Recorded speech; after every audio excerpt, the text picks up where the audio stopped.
فضله ودليلا على آلائه وعظمته ثم الصلاة والسلام على حبيبه وخيرته مصطفى الأمجد أبي القاسم محمد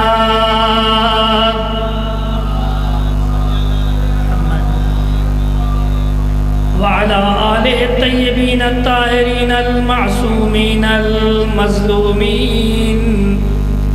سيما بقية الله في الأرضين ثم اللعن على أعدائهم وأعداء الله أجمعين أما بعد فقد قال الله تبارك وتعالى في كتابه المجيد وفرقانه الحميد بسم الله الرحمن الرحيم ووهبنا لهم من رحمتنا وجعلنا لهم لسان صدق عليا بآواز بلند صلوات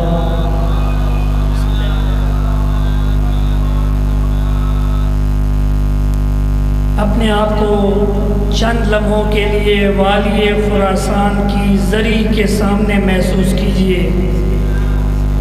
اللہ تعالیٰ نے یہ وہ امام ہے کہ ہماری قسمت میں یہ لکھا ہے کہ اس امام کا مقبرہ خراسان میں قائم ہوگا، وہاں مکتب تشیع کی حکومت ہوگی، اور جتنا دل چاہے گا وہ اپنے اس امام کے حرم پر خرچ کریں گے۔ اپنے آپ کو اس زری کے سامنے محسوس کرتے ہوئے، اپنی حاجات کو دل میں رکھتے ہوئے، ایک مرتبہ دل کی گہرائیوں کے ساتھ بآواز بلند صلوات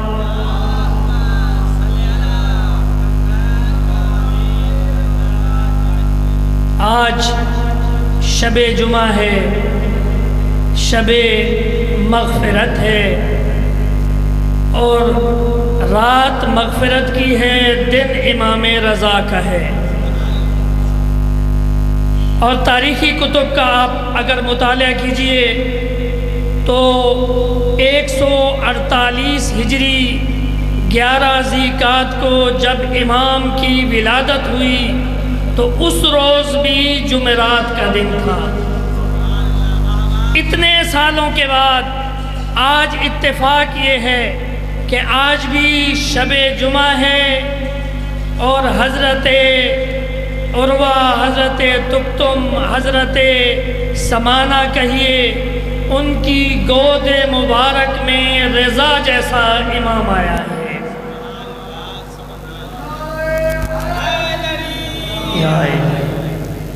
پتہ نہیں کون سی نیکی تھی، پتہ نہیں کون سی خصوصیت تھی اس بی بی کے اندر کہ جو پیدا تو اندلس میں ہوئی، اور اس کی شادی حضرت امام موسیٰ کاظم کے ساتھ ہوتی ہے۔ کوئی تو ایسی خصوصیت تھی اس بی بی کے اندر کہ تاریخ نے اس کو مختلف القابات کا نام دیا ہے۔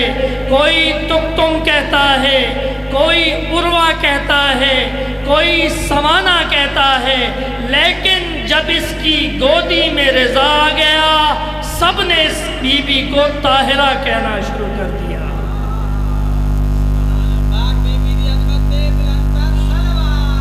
اللہم صلی علی محمد وآل محمد۔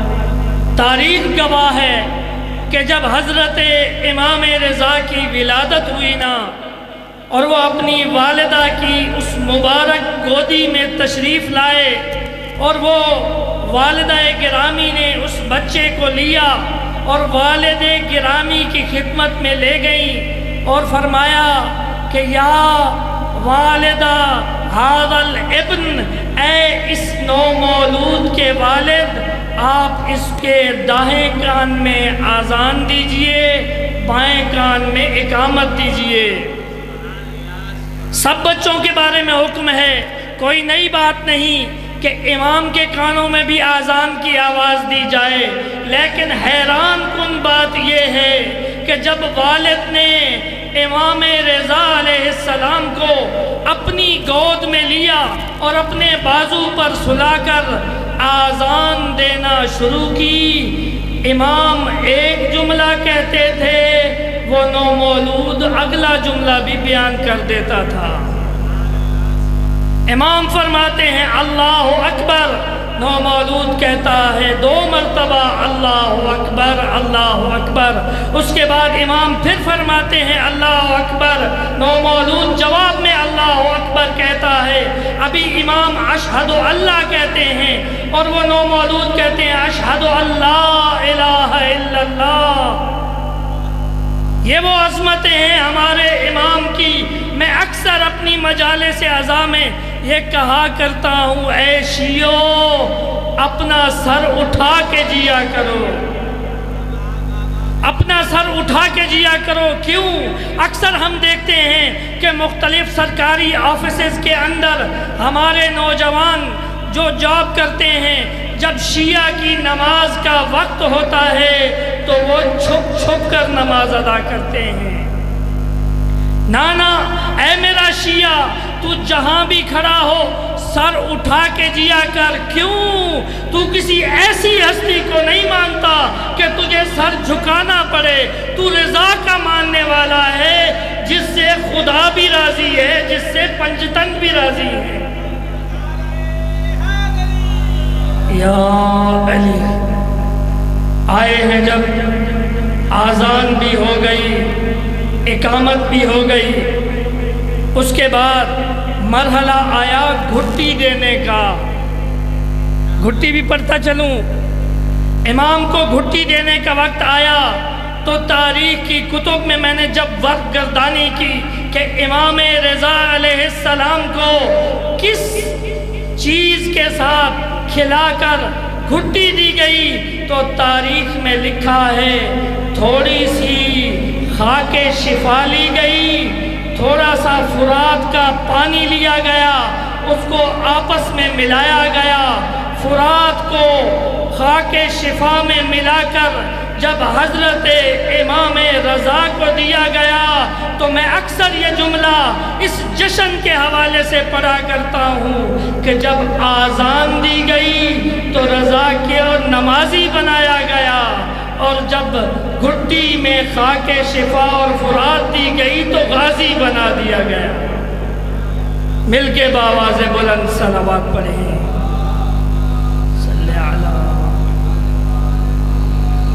حضرت تکتم حضرت سمانہ والدہ گرامی امام رضا کا ایک لقب ہے ام البنین، لقب ہے ام البنین۔ تاریخ میں 2 بیویوں کو ام البنین کا لقب دیا گیا ہے۔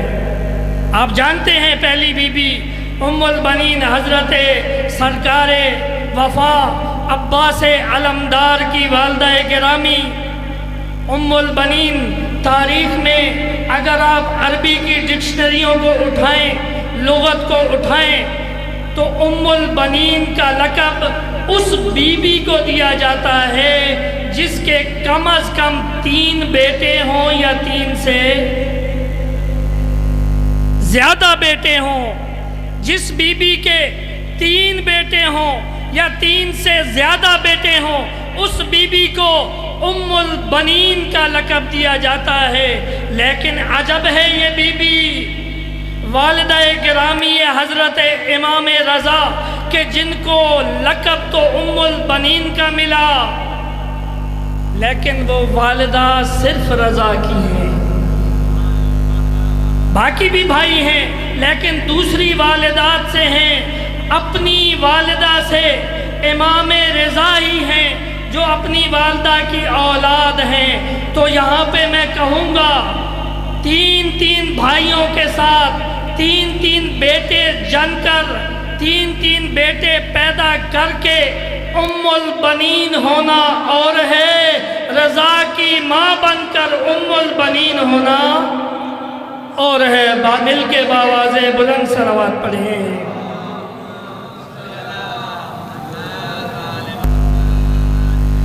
سرنامہ کلام میں نے آپ کے سامنے ایک آیت کریمہ کی تلاوت کی، سورہ مریم آیت نمبر 50۔ اللہ تعالیٰ کی ذات فرماتی ہے وَوَهَبْنَا لَهُم مِّن رَحْمَتِنَا وَوَهَبْنَا لَهُم مِّن رَحْمَتِنَا وَجَعَلْنَا لَهُمْ لِسَانَ صِدْقٍ عَلِيًّا۔ اس سے پہلے کہ میں آپ کی مقدس سماعتوں میں اس قرآن مجید کی اس خوبصورت آیت کا ترجمہ کروں کہ جس میں فضیلت امام رضا بیان کی گئی ہے، اس سے پہلے میں آپ کے سامنے سورہ شعراء کی آیت نمبر 184 کی ایک آیت کی تلاوت کرنا چاہتا ہوں، جس میں دست دعا بلند کیے ہیں حضرت ابراہیم نے۔ توجہ، حضرت ابراہیم ہیں، اللہ سے دعا مانگ رہے ہیں۔ مختلف نبیوں نے مختلف دعائیں مانگی ہیں، آپ میں سے جو یہ سننا چاہتا ہے کہ حضرت ابراہیم نے اپنے لیے کون سی دعا مانگی، ایک مرتبہ مل کے باواز بلند صلوات پڑھیں۔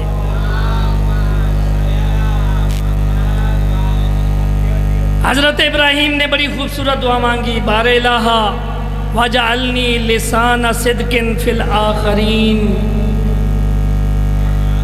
وجعلنی لسان صدق فی الآخرین، اے اللہ مجھے آخری نبی جیسی سچی زبان عطا فرما۔ دعا کون مانگ رہا ہے؟ حضرت ابراہیم۔ مانگ کیا رہا ہے؟ مانگ رہے ہیں اللہ تعالیٰ مجھے لسان صدق، سچی زبان عطا کر۔ وہ دعا بھی مانگنی چاہیے نا جو آپ کے پاس ہو۔ اللہ نے آپ کو بہت رزق دیا ہو، کیا آپ دعا مانگنا چھوڑ دیں گے؟ پھر بھی مانگتے رہیں گے؟ اللہ نے آپ کو اولاد دی ہو، پھر بھی اولاد کی دعا مانگیں گے؟ اللہ نے آپ کو علم و شعور و عقل و خرد عطا کی ہو، آپ پھر بھی اس کے لیے دعا مانگیں گے؟ تو یہ بات نہیں کہ حضرت ابراہیم کے پاس لسان صدق فی الآخرین نہیں تھی، بلکہ سب سے زیادہ اپنے دور کے مطابق سچے ترین انسان تھے حضرت ابراہیم۔ پھر بھی خدا کی بارگاہ میں دعا مانگ رہے ہیں، اے اللہ مجھے سچی زبان عطا کر۔ جب یہ دعا مانگ لی، اب آ جاتے ہیں سورہ مریم میں، وہاں پہ اللہ تعالیٰ فرما رہا ہے وَوَهَبْنَا لَهُم مِّن رَحْمَتِنَا، ہم نے عطا کیا۔ پہلے ابراہیم نے عطا کرنے کے لیے دعا مانگی تھی، اب اللہ فرما رہا ہے ہم نے ہبہ کیا، ہم نے ہدیہ دیا، ہم نے گفٹ عطا کیا، ہم نے تحفہ دیا۔ کیا تحفہ دیا؟ من رحمتنا، اپنی رحمت سے، وجعلنا لہم، اور ہم نے ان کو عطا کی لسان صدق علیہ، سچی زبان عطا کی علی جیسی۔ قرآن کی آیت پڑھ رہا ہوں، کوئی حدیث نہیں پڑھ رہا۔ سورہ مریم کی آیت نمبر 50 میں اللہ تعالیٰ فرما رہا ہے وَجَعَلْنَا لَهُمْ، ہم نے ان کو عطا کی لسان صدق علیہ، ان کو علی جیسی سچی زبان عطا کی۔ کن کو؟ 3 نبیوں کا ذکر ہے، حضرت ابراہیم، حضرت اسحاق، حضرت یعقوب۔ ہم نے ان تینوں نبیوں کو علی جیسی سچی زبان عطا کر دی۔ کیوں؟ کیونکہ ابراہیم نے دعا مانگی تھی، یا اللہ مجھے سچی زبان عطا کر۔ حضرت امام محمد تقی علیہ السلام کی خدمت میں ایک شخص علی ابن ابراہیم حاضر ہوتا ہے اور کہتا ہے مولا آپ کے والد گرامی کا لقب رضا ہے، اس لقب کا مطلب کیا ہے؟ یہ لقب امام رضا کو کیوں عطا کیا گیا؟ امام محمد تقی علیہ السلام فرماتے ہیں کہ اس سے پہلے کہ اے علی بن ابراہیم میں تیری بات کا جواب دوں، اس سے پہلے تو مجھے یہ بتا کہ تیرے اس سوال کے بارے میں لوگ کیا کہتے ہیں۔ تو کہنے لگا علی بن ابراہیم کہ لوگوں میں یہ مشہور ہے کہ مامون الرشید نے امام رضا کو رضا کا لقب دیا ہے کیونکہ اس سے حکومت راضی ہے، کیونکہ اس سے حکومت راضی ہے۔ ایک مرتبہ جلال آ گیا میرے امام کو اور بآواز بلند فرماتے ہیں کذبوا وفجروا، جو یہ کہتا ہے کہ امام رضا کا لقب مامون و رشید نے دیا وہ جھوٹا، کذبوا وفجروا، اور وہ فاجر بھی ہے، جھوٹا بھی ہے، فسق و فجور میں ڈوبا ہوا بھی ہے۔ اس کے بعد علی ابن ابراہیم پوچھتا ہے اے میرے مولا پھر ہمیں بتائیے کہ امام رضا کو رضا کا لقب دیا کیوں گیا اور کس نے دیا؟ تو امام محمد تقی کی معصوم زبان سے معصوم کلمات نکلے اور فرمانے لگے کہ اللہ نے بھی اس کو، ہمارے والد گرامی کو رضا کا لقب دیا ہے کیونکہ ان سے اللہ راضی ہے، اللہ آسمانوں میں ان پر راضی اور زمین پر پنجتن پاک اور لسان مصطفیٰ و مرتضیٰ نے اس کو رضا کا لقب دیا ہے کیونکہ یہ پانچ کی پاک ہستیاں ہمارے والد گرامی سے راضی گئی ہیں۔ اللہ اکبر۔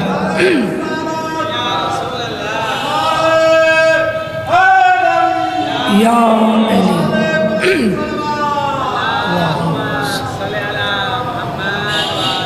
علی ابن ابراہیم کوئی عام شخص نہیں ہے۔ جب اس نے یہ سوال کیا اور امام نے یہ جواب دے دیا نا تو اس کے بعد علی ابن ابراہیم ایک اور سوال کرتا ہے میرے مولا آپ کہتے ہیں حضرت امام رضا کو یہ لقب اس لیے دیا گیا کہ ان سے اللہ بھی راضی ہے، پنجتن پاک بھی راضی ہیں، آسمانی مخلوقات بھی ان سے راضی، زمینی مخلوقات بھی ان سے راضی، تو کیا باقی اماموں سے کیا راضی نہ تھی؟ نعوذ باللہ۔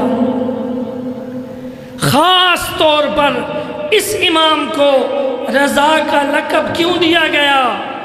سوال بنتا ہے یا نہیں؟ یقیناً سوال بنتا ہے کہ خاص طور پر اس امام کو رضا کا لقب کیوں دیا گیا؟ تو میرے پاک امام فرماتے ہیں امام رضا ہی وہ ہستی ہیں کہ جن کو یہ موقع نصیب ہوا کہ ان سے اپنے بھی راضی تھے، مخالف بھی راضی تھے۔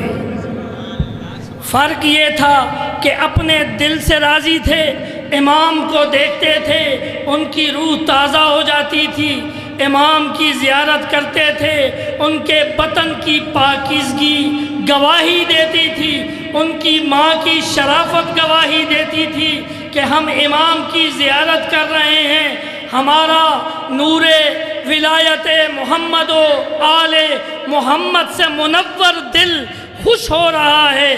یہ وہ امام ہیں جن سے اپنے بھی راضی تھے اور مخالف بھی اس لیے راضی تھے کہ دور عباسی خلفاء کا دور تھا، عباسی خلفاء کا دور تھا اور امام رضا کو ولی عہدی کی آفر ہو چکی تھی۔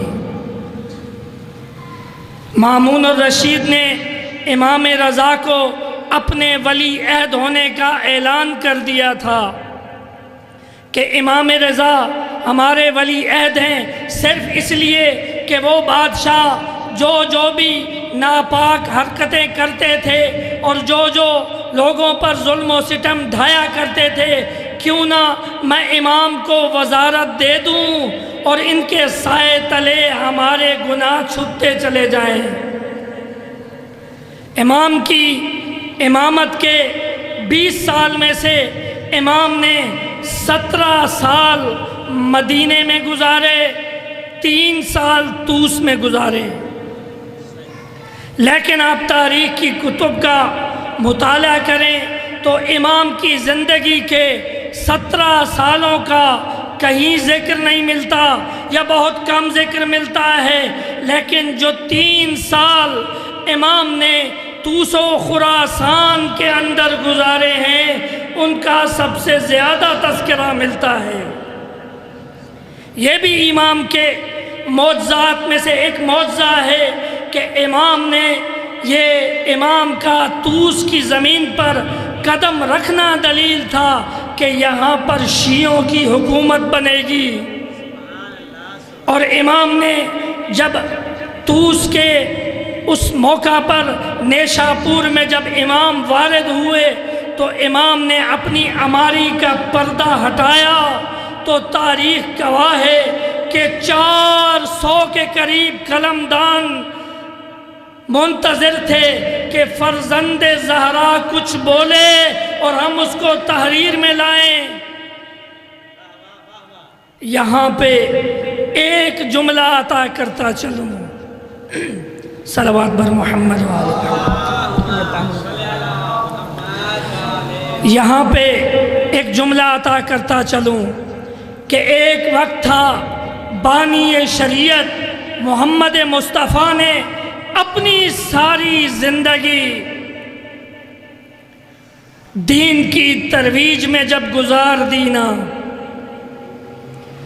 اپنی ساری زندگی دین کی ترویج میں، دین کو پہنچانے میں گزاری، کبھی طائف میں پتھر کھائے، اتنے پتھر کھائے، اتنے کہ پاؤں کی جوتیاں اور جسم جو ہے وہ خون کے ساتھ مل چکا تھا، جوتا اور نالین اتارنا مشکل۔ شاب ابی طالب کے اندر گھاس اور جڑی بوٹیوں کے ساتھ پانی کو تناول فرما کے اپنی زندگی کو گزار رہے تھے محمد مصطفیٰ، اور ان کے ساتھ گزارا کر رہی تھی خدیجہ کبریٰ کہ جس کے ٹکڑوں پہ امت پلتی رہی۔ جب محمد مصطفیٰ کے ساتھ زندگی گزارنے پہ مجبور ہوئی تو سب سے زیادہ امیر زادی، عرب کی سب سے بڑی امیر زادی بھی پتے کھا کر گزارا کر رہی تھی۔ یہ تھی دین کی وہ خدمت جو محمد مصطفیٰ نے کی۔ اس کے بعد اپنا ماں باپ کا وطن چھوڑنا پڑا۔ اللہ نہ کرے ہم میں سے کسی کو سورج میانی کو چھوڑنا پڑ جائے، کتنا مشکل ہوگا۔ اپنے آبائی وطن کو، جہاں پہ انسان کا بچپنا گزرا ہو، جہاں پہ انسان کی جوانی گزری ہو، اس علاقے کو بازور چھڑوا دیا جائے۔ ہجرت کرنا پڑی رسول اکرم کو، اس کے بعد اپنے ہی مادری اور پدری وطن کے رہنے والوں سے جنگ بدر لڑنی پڑی، جنگ احد لڑنی پڑی، جنگ خندق لڑنی پڑی، جتنی بھی جنگیں ہیں اپنے ہی وسیب سے لڑنی پڑی۔ کتنا مشکل ہوتا ہے اپنے علاقے کے لوگوں سے لڑنا، خاص طور پر جہاں پر انسان نے اپنی زندگی گزاری ہو۔ اور اس کے بعد یہ سارا منظر ہے کہ جب رسول اکرم نے یہ تمام صعوبتیں گزار لیں تو اس کے بعد جب نبوت کا فریضہ ادا کر لیا نا تو اس کے بعد ایک دعا مانگی کہ اے امت رسول اللہ، میں آپ سے اور کچھ بھی تقاضا نہیں کرتا الا المودۃ فی القربی، اگر تقاضا کرتا ہوں تو اپنوں کی محبت کا تقاضا کرتا ہوں۔ اس کے بعد تاریخ کے اوراق میں یہ جملہ بھی لکھ دیا گیا کہ یہی محمد مصطفیٰ ہے جس کی نالین کو صحابہ اپنے پیشانی پہ رکھا کرتے تھے۔ جب اس محمد مصطفیٰ نے اپنے بستر پر مانگا تو کیا مانگا؟ قلم اور دوات مانگا، قلم اور دوات مانگا، اور فرمایا کہ آؤ میں تمہیں لکھ کے دے دوں وہ تحریر کہ جس کے بعد تم فرقوں میں نہ بٹو گے،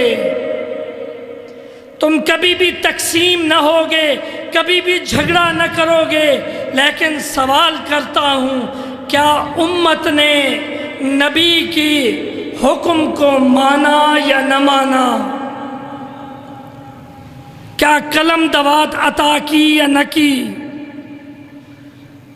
یہاں پہ میں نیشا پور میں لے کے چلتا ہوں آپ سب کو، آئیے اس منظر کا مشاہدہ کیجئے، اپنے آپ کو اس خراسان کے میدان کے اندر لے جائیے جہاں فرزند زہرا اس عماری کے اندر بیٹھا ہے، جہاں 400 کے قریب قلمدان منتظر ہیں کہ فرزند زہرا کچھ بولے اور ہم اس کو لکھیں۔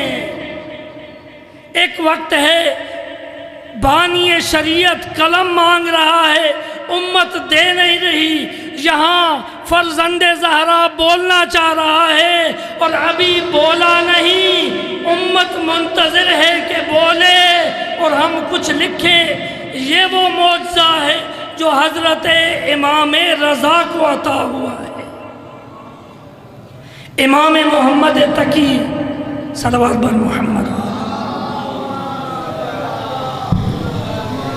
امام محمد تقی علیہ السلام اپنی زیارت میں کہ جو اپنے والد کے زیارت نامے میں لکھتے ہیں، اس میں فرماتے ہیں کہ السلام علیک یا شمس الشموس، السلام علیک یا انیس النفوس، السلام علیک یا سید الرعوف۔ رعوف کا مطلب ہوتا ہے سب سے زیادہ عطا کرنے والا۔ آئیے آپ کو مشہد لے چلوں جہاں کے در و دیوار گواہ ہیں کہ آئے روز وہاں پہ معجزات ہو رہے ہیں۔ کبھی کسی پیدائشی گونگے کو زبان عطا ہو رہی ہے، کبھی کسی پیدائشی نابینا کو آنکھیں عطا ہو رہی ہیں، مانگنے والوں کو وہاں سے اولاد عطا ہو رہی ہے۔ نعرہ تکبیر، نعرہ تکبیر، نعرہ رسالت، نعرہ رسالت، نعرہ حیدری، نعرہ حیدری، آواز بلند صلوات، اللہم صلی علی محمد۔ وعلی محمد۔ مشہد کے در و دیوار گواہ ہیں کہ آئے روز وہاں سے معجزات کی قطاریں نکل رہی ہیں۔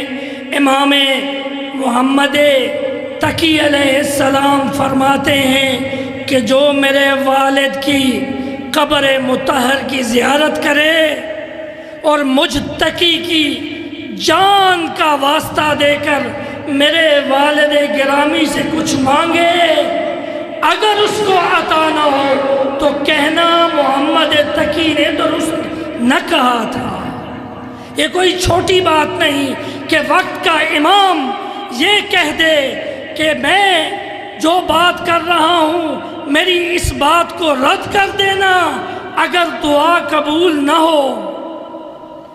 میرے والد گرامی کی قبر مطہر پر جب تم جاؤ تو مجھ امام محمد تقی کی جان کی قسم دے کر میرے والد گرامی کی بارگاہ سے طلب کرنا، تم کو عطا ہوگا۔ بآواز بلند تر صلوات۔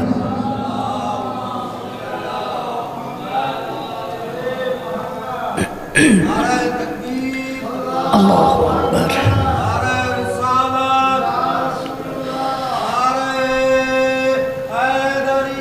یا علی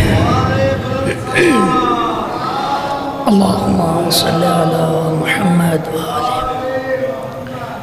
اگر میری جان کا واسطہ دے کر میری والد گرامی سے کچھ مانگو گے تو یقیناً عطا ہوگا۔ قبلہ صاحب کی آمد پر ایک مرتبہ مل کے بآواز بلند صلوات پڑھیں۔